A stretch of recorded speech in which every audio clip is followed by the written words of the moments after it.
O mistério da profecia. Esperança para um mundo em crise. Mark Finney e Loron Weed.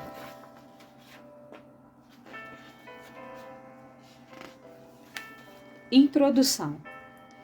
Existe algo pelo qual sou apaixonado e quero compartilhar isso com você antes que comece a ler este livro. Há um propósito principal em cada capítulo que você vai ler. Ele domina minha vida. É a paixão que faz bater meu coração. Meu desejo é que você se encha de esperança ao ler estas páginas. Vivemos tempos preocupantes. O mundo se transforma rapidamente.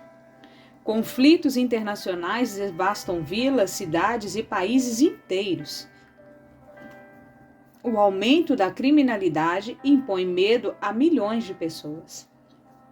A ameaça de mais um ataque terrorista em qualquer lugar no mundo produz uma sensação de incerteza. Onde explodirá a próxima bomba?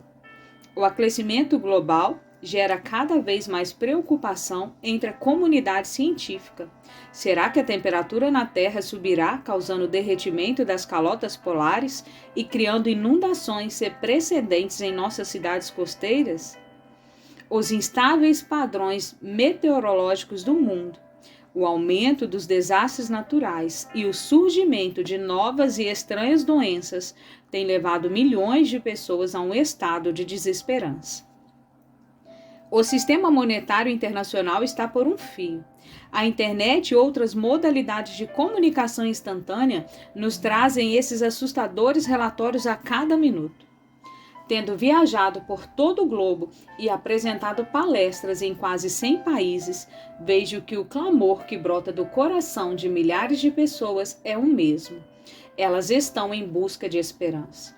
Esperança para hoje, amanhã e para sempre. Esse livro é exatamente sobre isso. Ao explorarmos as antigas profecias das Escrituras, quero apresentar a você um Deus que tem o mundo inteiro em suas mãos.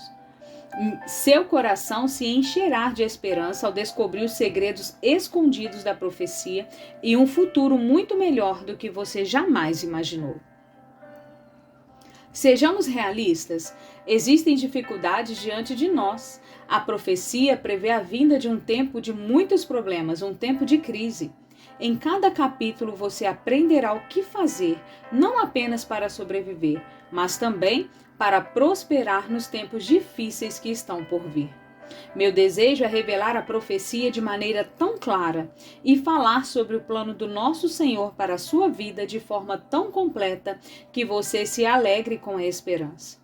Desejo que o seu coração seja preenchido pela certeza de que Deus está no controle do mundo e de sua vida.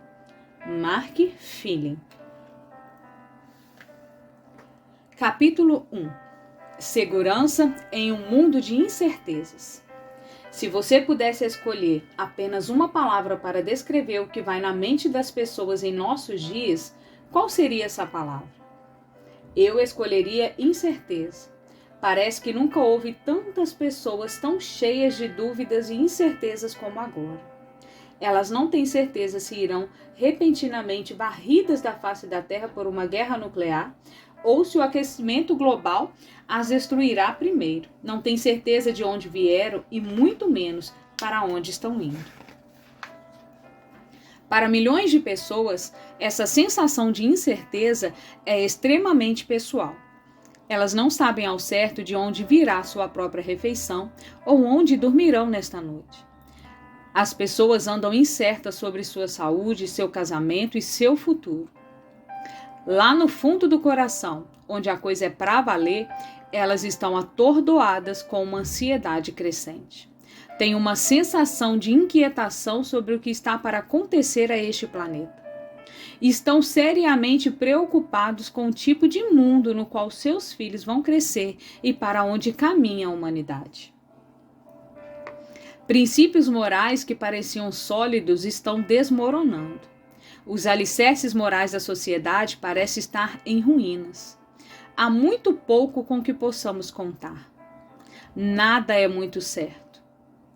Muitos perderam a esperança num amanhã brilhante e num futuro positivo. É dito que uma pessoa pode viver dias sem comida, horas sem água, minutos sem ar, mas nenhum segundo sem esperança.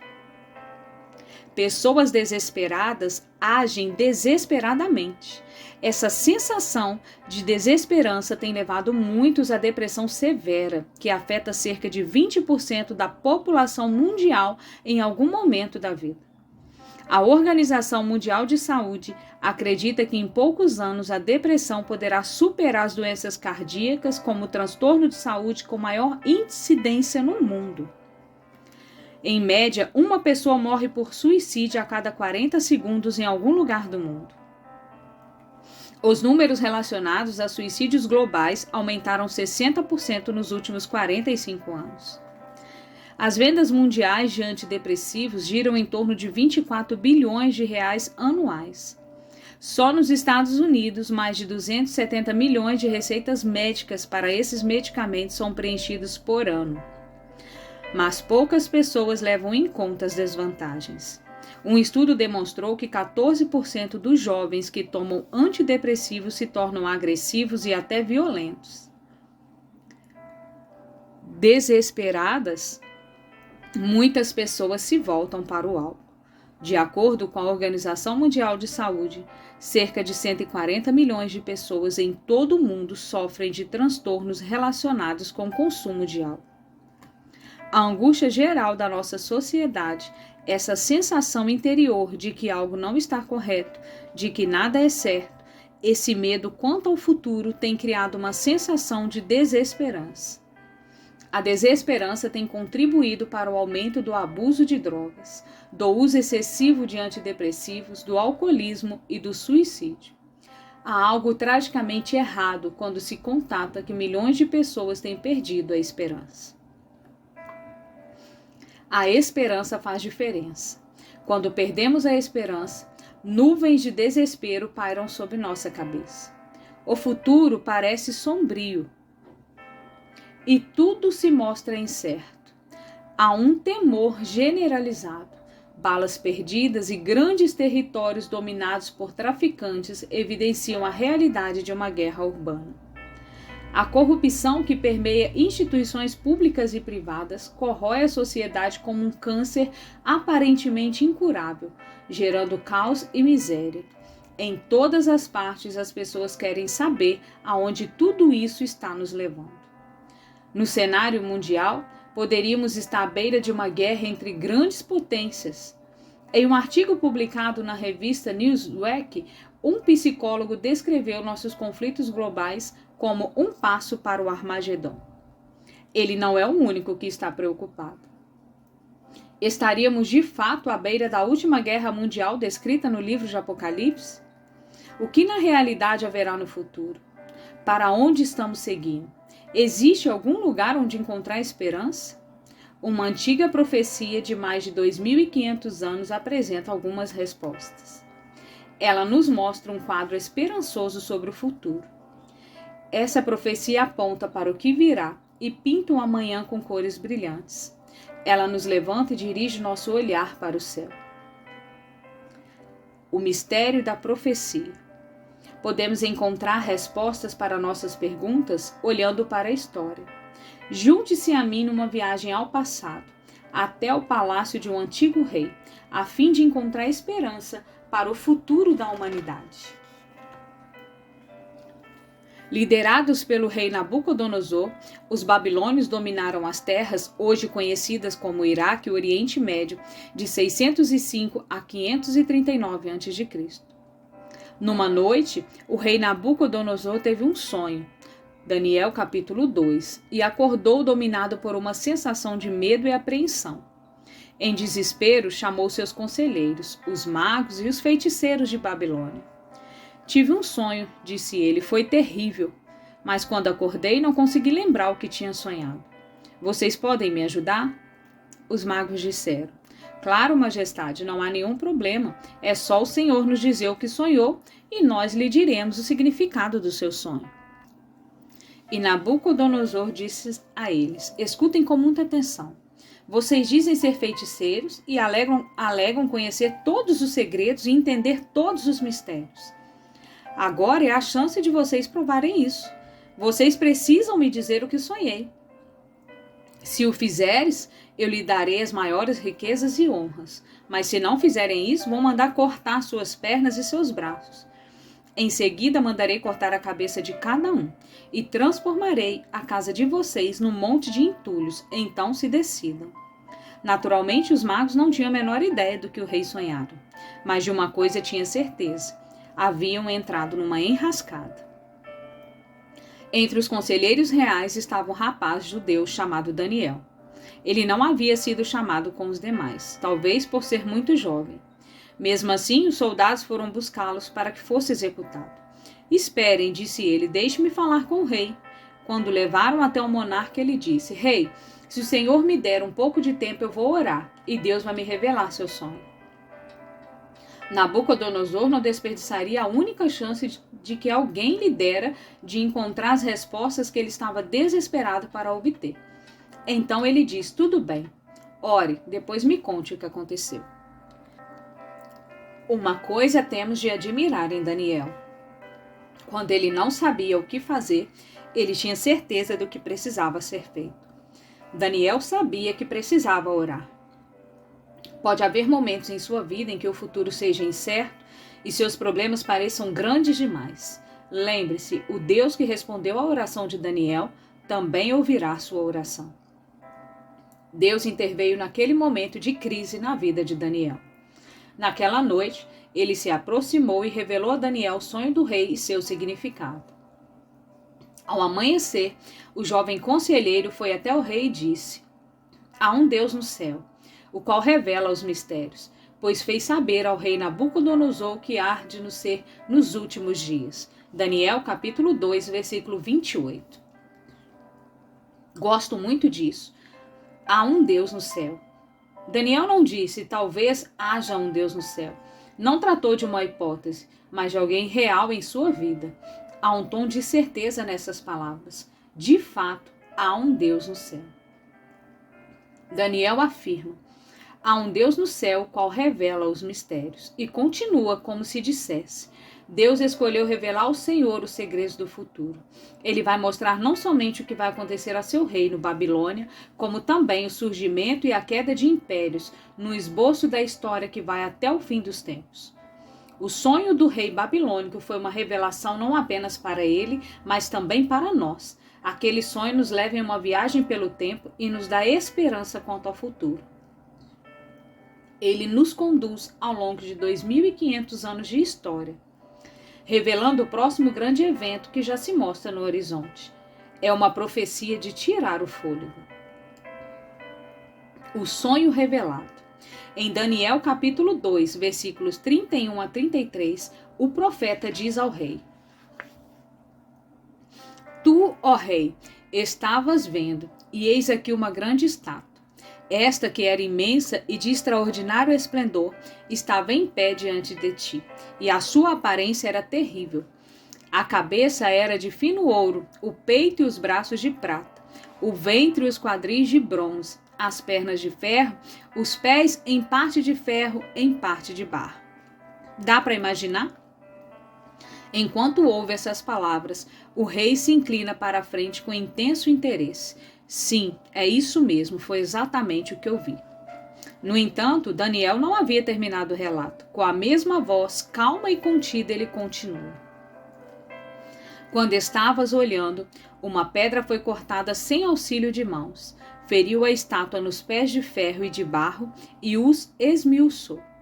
Então foi juntamente esmiuçado o ferro, o barro, o bronze, a prata e o ouro, os quais se fizeram como palha das eiras no estio, e o vento os levou, e deles não se viram mais vestígios. Daniel capítulo 2, versículo 34 e 35. Nabucodonosor estremece. Ele fica surpreso, maravilhado com a conclusão de Daniel. Mas a pedra que feriu a estátua se tornou em grande montanha que encheu toda a terra. Daniel capítulo 2, versículo 35. Foi exatamente isso que eu vi, exclamou o rei. Foi esse o sonho que tive, no qual observei essa grande imagem. Sim, a imagem tinha uma cabeça de ouro. Seu peito e braços eram de prata. Foi precisamente isso que vi. Ela tinha coxas de bronze e pernas de ferro, exatamente como você disse. E Daniel, eu vi aqueles pés de ferro e barro. Depois vi a pedra. Reparei que ela foi cortada da montanha sem auxílio de mãos. Ela veio e destruiu inteiramente a imagem, reduzindo-a a pó. E aquela pedra, de fato, se tornou uma montanha que encheu toda a terra.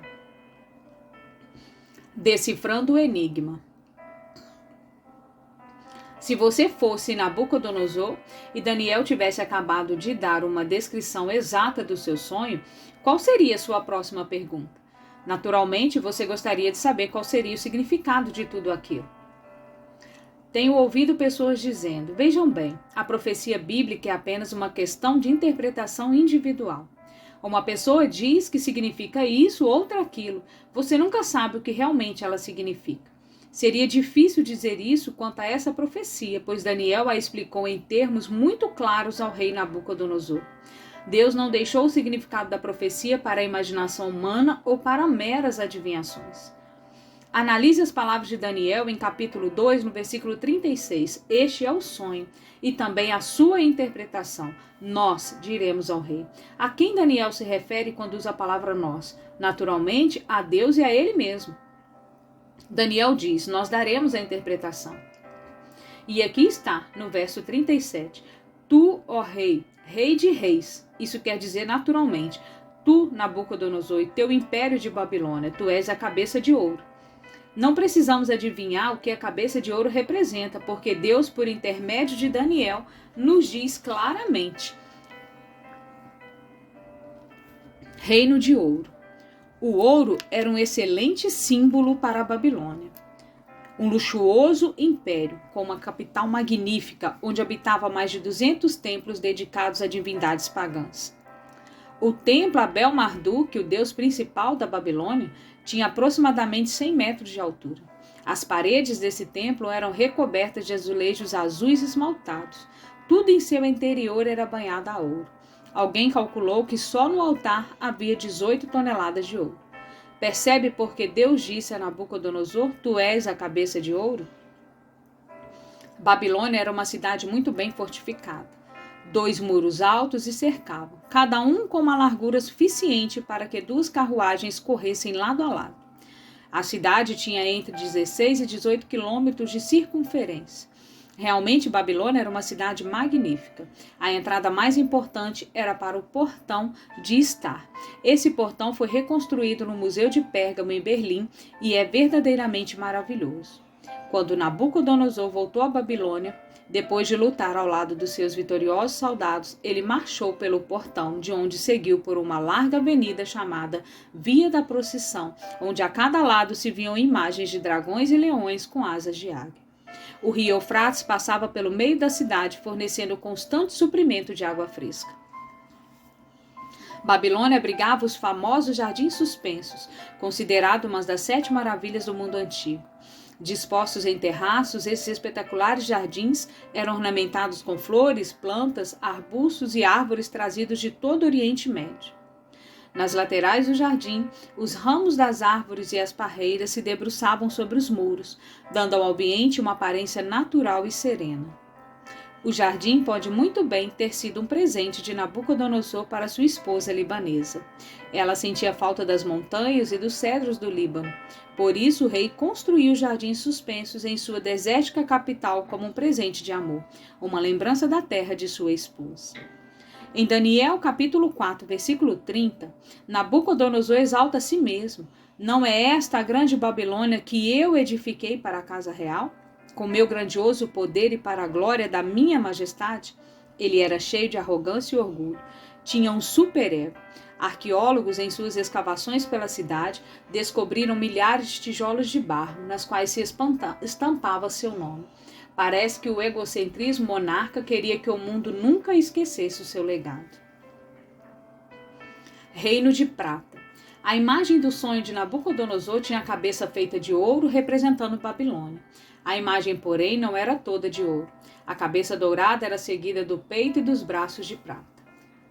Para total espanto do rei, Daniel explicou que a Babilônia seria destruída e outra nação se levantaria para dominar o mundo, a nação dos Medos e Persas. Os Medos e Persas conquistaram Babilônia em 539 a.C., mantendo sua supremacia até 331 a.C. Assim, o peito e os braços de prata representam a Média Persa. Como foi que Babilônia caiu ante a Média Persa? O 5º capítulo do livro de Daniel registra que o rei Belsazar, neto de Nabucodonosor, ofereceu uma grande festa como tributo aos deuses de Babilônia. O vinho escoava, a música tocava, os homens babilônicos, vestidos de maneira imoral, dançavam com mulheres babilônicas, finamente vestidas, perfumadas e sedutoras. No meio da festa, enquanto dançavam entorpecidos pelo vinho, celebrando a supremacia dos deuses babilônicos e cometendo atos de licenciosidade e imoralidade, Deus disse: Babilônia já basta. Naquela noite, uma mão misteriosa escreveu na parede: Meme, meme, tekel, parsim. Daniel, capítulo 5, versículo 25. Meme, contou Deus o teu reino e deu cabo dele. Tekel, pesado foste na balança e achado em falta. Pérez, dividido foi o teu reino e dado aos Medos e Persas. Daniel 5, 26 a 28. Naquela mesma noite, Babilônia caiu exatamente como previu a profecia bíblica. Quem foi o general persa que comandou seus exércitos contra a Babilônia?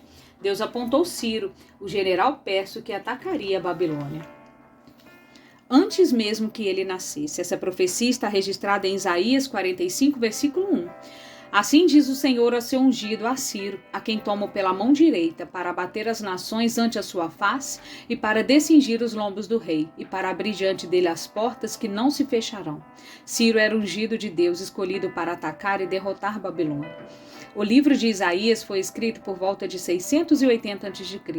O ataque à Babilônia viria em 539 a.C., cerca de 140 anos antes, Deus revelara o nome do homem que conquistaria a Babilônia. A profecia diz que Daniel deixaria os reis despidos de suas armaduras e que ele abriria portas diante de Ciro, e essas portas não se fechariam. Será que a história confirma a precisão dessa profecia? Lembre-se de que o rio Eufrates passava pelo centro de Babilônia. Muros internos que corriam paralelos ao rio protegiam a cidade, mas os persas escavaram inúmeros canais rio acima, fazendo com que suas águas fossem escoadas pela planície. Com isso, as águas baixaram e Ciro marchou com sua tropa pelo leito do rio, abaixo dos muros.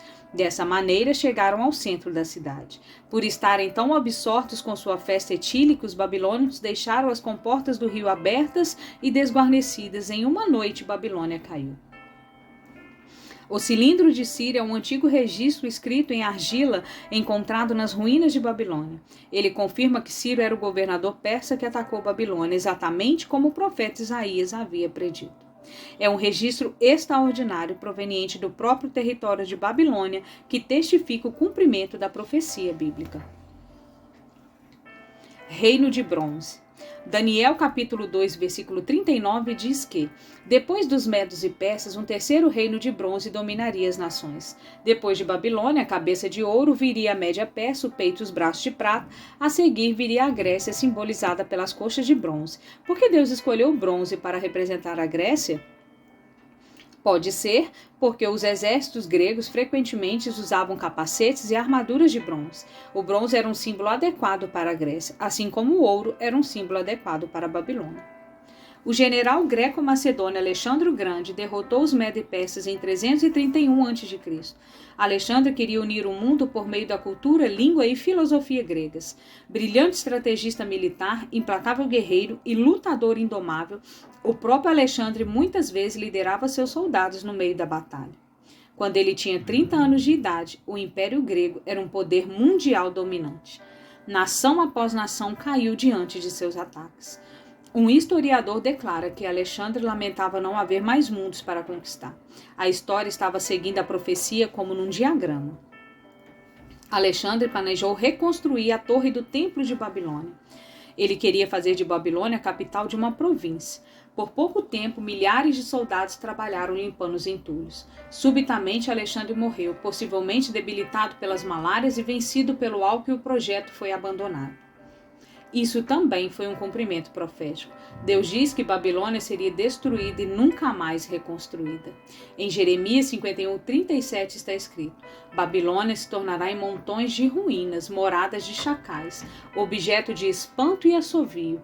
Não haverá quem nela habite. Mais uma vez, a história confirmava a verdade da profecia bíblica. O Reino de Ferro. O que descobrimos até agora sobre a antiga profecia de Daniel? Cada aspecto da profecia foi cumprido com precisão. Babilônia, Média-Pérsia e Grécia governaram sucessivamente. Em seguida, um quarto império se levantaria, simbolizado pelas pernas de ferro. Roma governou de 168 a.C. até 476 d.C. A Bíblia prediz que o quarto reino seria forte como ferro. Seu exército dominou a Europa, o Oriente Médio e o norte da África. Os romanos uniram seu império como um sistema de estrada, oculto aos seus deuses, sua cultura e o exército forte e implacável, que imediatamente suprimia qualquer oposição. Roma governava com punho de ferro. No famoso livro Declínio e Queda do Império Romano, Edward Gibbon escreveu: as imagens de ouro, prata ou bronze que poderiam servir para representar as nações e seus reis foram sucessivamente despedaçadas pela monarquia de ferro de Roma. Não é impressionante o que o historiador use as mesmas palavras da Bíblia para descrever as pernas de ferro? O reino dividido. O que ocorreria depois de Babilônia, cabeça de ouro, Pérsia, o peito e braços de prata, Grécia, as coxas de bronze e Roma, as pernas de ferro, segundo a revelação profética? Pela lógica, tentaríamos adivinhar a resposta prevendo possivelmente a continuidade do processo. Talvez outras nações descritas por outros metais se levantariam.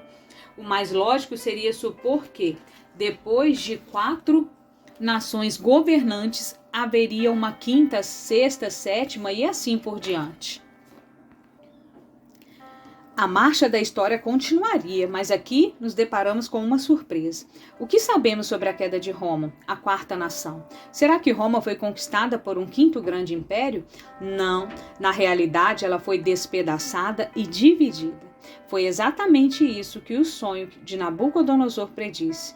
O ferro não foi seguido por outro metal poderoso, mas por pés e dedos de barro e de ferro. 2 coisas que nunca permanecerão ligadas. Daniel capítulo 2, versículo 41 declara: quanto aos pés e aos dedos dos pés que o Senhor viu, que eram em parte de barro de oleiro e em parte de ferro, isso significa que será um reino dividido. Contraria a lógica? Sim, isso representa uma quebra na sequência dos reinos, mas aconteceu justamente como a Bíblia previu. Tribos bárbaras vindas do norte atacaram o Império Romano, partindo em pedaços. Os francos conquistaram a região, hoje conhecida como França, e ali se estabeleceram. Os anglo-saxões invadiram a Inglaterra. Os alamanos ocuparam a Alemanha. Os érulos se apossaram da Itália. Os visigodos dominaram o sul da Espanha. Os suevos se estabeleceram em Portugal e os vândalos no norte da África. O antigo Império Romano foi dividido exatamente como a profecia havia pronunciado. O mapa da Europa de hoje reflete, em parte, essas antigas divisões. Embora as fronteiras entre países tenham sofrido alterações por causa de guerras ao longo dos séculos, a divisão da Europa ainda reflete a precisão dessa antiga profecia. Suponhamos que um cético europeu perguntasse: que prova você tem de que a Bíblia é verdadeira? Eu poderia responder: você está de pé bem em cima dessa prova. Talvez ele perguntasse: o que você quer dizer com isso? Eu comentaria: numa impressionante profecia de 2.500 anos, a Bíblia previu que 4 grandes nações se levantariam uma após a outra. Cada uma dessas nações dominaria com poder todo o mundo. A Bíblia denomina especificamente os 3 primeiros poderes: Babilônia, Média-Pérsia e Grécia. Roma, o 4º poder, governou durante o tempo de Jesus. A Bíblia predisse que o Império Romano seria dividido e nunca mais seria restabelecido. Cada detalhe dessa profecia tem sido cumprido. A história da Europa é uma das maiores evidências de que a Bíblia é verdadeira. Ela, de fato, é a palavra de Deus. União impossível. Vem então a parte da profecia que é ainda mais impressionante. O Império Romano desmoronou entre 351 e 476 d.C. Mas Daniel acrescenta que depois que Roma fosse dividida, haveria tentativas de reunir o império por meio de casamentos entre diferentes famílias de nobres. Aqui estão as palavras do profeta. Quanto ao que viste do ferro misturado com barro de lodo, misturar-se-ão mediante casamentos, mas não se ligarão um ao outro, assim como o ferro não se mistura com o barro. Daniel, capítulo 2, versículo 43. Isso se refere à maneira como as famílias de imperadores e reis se uniriam por meio de casamentos. Um rei casava seu filho com uma princesa de outro país numa tentativa de restabelecer o velho império novamente.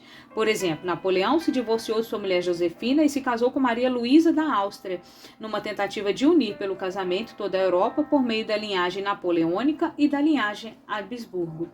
Junte-se a mim numa visita ao castelo Frederiksholm, na Dinamarca. Depois de atravessar o belíssimo pátio e passar pela entrada do castelo, ficamos maravilhados ao olhar a árvore genealógica de reis e rainhas da Europa, que mostra a relação entre eles por meio de casamento entre famílias de nobres. A profecia bíblica se cumpre diante dos nossos olhos. A profecia bíblica se cumpre diante dos nossos olhos. A história aconteceu exatamente como a Bíblia diz que aconteceria. Eles misturaram sua semente, mas a unidade desejada nunca aconteceu. Cumprimento exato. Pense nisso. O livro de Daniel predisse que Babilônia dominaria o mundo. E assim foi. Ele declara que outra nação, a Média-Persa, conquistaria Babilônia e seria derrotada depois. E isso se cumpriu. Mais de 140 anos antes, Ciro fora citado como general persa que atacaria Babilônia e assim aconteceu. De acordo com essa profecia bíblica, ele atacaria após secar o rio. Exatamente o que ocorreu. As comportas do rio Eufrates seriam abertas diante dele para que seu exército entrasse na cidade. Mais uma vez, isso aconteceu. A nação que viria a seguir era a Grécia, sob o comando de Alexandre. A profecia se cumpriu, e Alexandre derrotou a Média-Pérsia e, de fato, tentou reconstruir Babilônia. Ele fracassou. A profecia bíblica prediz que Babilônia nunca seria reconstruída. O Império Grego cairia e Roma governaria como uma monarquia de ferro. A profecia acertou de novo. Depois disso, o Império Romano seria dividido sem que fosse conquistado por um quinto império de governo mundial. Isso está registrado na história. Famílias reais e governadores da Europa tentaram unir o império novamente por meio de casamentos entre si, mas eles nunca obtiveram sucesso em seu objetivo de reunificação. Foram feitas muitas tentativas de unir a Europa. Carlos V, duque de Borgonha, tinha grandes ambições de restabelecer o Sacro Império Romano como a mais poderosa força religiosa e política do mundo no século XVI. Ele uniu o Sacro Império Romano com o Império Espanhol no desejo de conseguir uma monarquia universal, mas o intento por fim fracassou. Carlos Magno, 742 a 814 d.C., também tentou unir a Europa no 8º século e início do 9º século. Ele também chamou seu reino de Sacro Império Romano. Obteve sucesso em reunir boa parte da Europa, mas nunca pôde realizar seu maior objetivo. Napoleão estava certo de que poderia conseguir o que governantes anteriores não haviam conseguido. Ele desejava fundar um sistema europeu, um código de leis europeus, um sistema judiciário europeu, formando apenas um povo na Europa. Mas em 1815, na Batalha de Waterloo, ele foi completamente derrotado. Depois de sua derrota, a qual ninguém esperava, Napoleão clamou: "O Deus Todo-Poderoso é demais para mim." Em suas Lectures in Modern History, palestras sobre história moderna, escritas não muito tempo depois, Thomas Arnold declarou: qual foi o principal adversário desse tremendo poder? Quem o estudou resistiu a ele e o derrotou? Nada nem ninguém, a não ser a direta intervenção de Deus. No século XX, o líder alemão Adolf Hitler fixou seu olhar na conquista de toda a Europa. Ele disse: um povo, um império, um líder, mas foi derrotado assim como predisse a profecia. Eu mencionei apenas alguns líderes que desejariam conquistar e controlar a Europa. 2.500 anos se passaram. Muitas tentativas foram feitas para unir toda a Europa por meio de casamentos, alianças políticas, guerras e tratados econômicos, mas nenhuma dessas tentativas teve sucesso permanente. Ao rever esses assombrosos cumprimentos da profecia bíblica, podemos adquirir uma perspectiva do tempo e da história que não é encontrada em nenhum outro lugar, senão na Bíblia. Tudo o que essa impressionante profecia prediz foi cumprido, exceto uma coisa: estamos vivendo justamente no auge da história, os momentos finais da profecia. O reino eterno. Alguma parte do sonho do rei não foi cumprida? Sim. A última parte da profecia ainda está no futuro. Todo o restante aconteceu exatamente como foi predito. Assim, podemos ter confiança absoluta no fato de que a última parte será cumprida, assim como as demais. Isso é importante porque afeta todos nós. Daniel interpreta a conclusão da profecia desta maneira. Quando estavas olhando, uma pedra foi cortada sem auxílio de mãos. Daniel 2, versículo 34. Essa pedra feriu a estátua nos pés de ferro, de barro e o esmiuçou. Depois disso, a pedra se tornou uma grande montanha que encheu toda a terra. Daniel, capítulo 2, versículo 35. Não precisamos adivinhar o significado dessa poderosa pedra, pois Daniel nos disse: nos dias deste rei, isto é, no tempo dos poderes divididos dos últimos dias, o Deus do céu suscitará um reino que não será jamais destruído. Daniel, capítulo 2, versículo 44. A pedra não é uma bomba nuclear que exterminará a civilização. Também não é um desastre natural ou um meteoro que destruirá a vida neste planeta. Ela se refere a Jesus, que voltará à Terra como Rei dos Reis e Senhor dos Senhores. Apocalipse 19, versículos 11 a 16. No surgimento e queda de nações, Deus tem o destino deste mundo em suas mãos. Ele está no controle. Em breve, a pedra cortada sem mãos humanas, que é o divino, todo-poderoso e eterno Rei de Jesus Cristo, virá. Esse reino esmiuçará e consumirá todos esses reinos, mas ele mesmo subsistirá para sempre. Daniel 22, 44. Essa é verdadeiramente uma gloriosa mensagem. Ela nos dá esperança e inabalável confiança nos planos de Deus para o futuro. A Terra não será destruída por uma guerra termonuclear ou pelo aquecimento global. Não iremos passar os últimos momentos de vida ansiando por oxigênio ou disputando o espaço onde viver. Jesus voltará em breve. Um dia a enfermidade, o sofrimento e o pecado terão fim. Um dia não haverá mais guerra, nem preocupações, nem necessidades. Um dia não haverá mais doença, nem desastres, nem morte. Um dia não haverá mais nuvens de tristeza e desapontamento, devastação e desânimo. A Bíblia diz que não haverá mais noite, porque veremos sua face e com ele viveremos para sempre. Essa é uma notícia incrivelmente boa. Em um mundo de incertezas, ela nos dá segurança. Deus tem um plano para este planeta. Em um mundo de desesperança, há esperança, pois certo é o sonho e fiel a sua interpretação. Daniel, capítulo 2, versículos 45.